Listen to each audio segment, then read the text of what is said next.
बजेला रतिया में 12 जब बजेला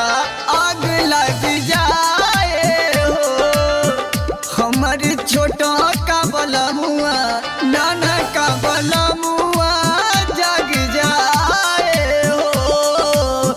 हमर छोटा का बलमुआ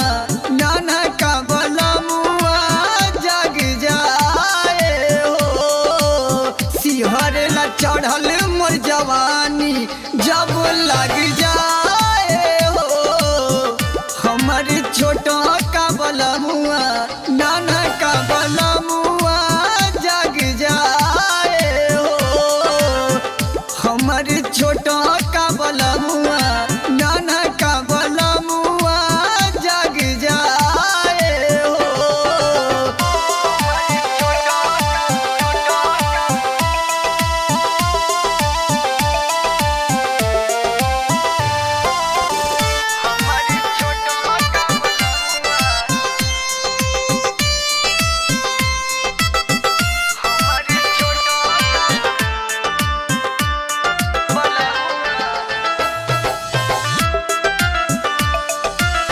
चोली के साइज हो खेला दूना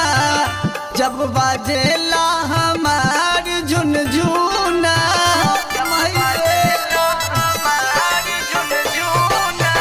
चोली के साइज हो खेला दूना जब बाजेला हमार झुनझुना से जिया पे पायल बाली बिंदिया चूड़ी बाज जाए हमर छोटा का बलमुआ नाना का बलमुआ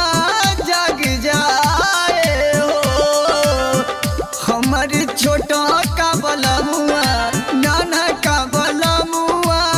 जग जाए हो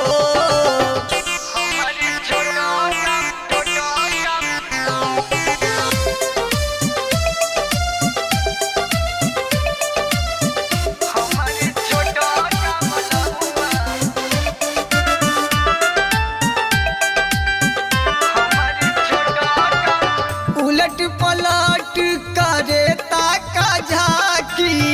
एगो कदम रखे ना मोर बाकी हाय भैया उलट पलट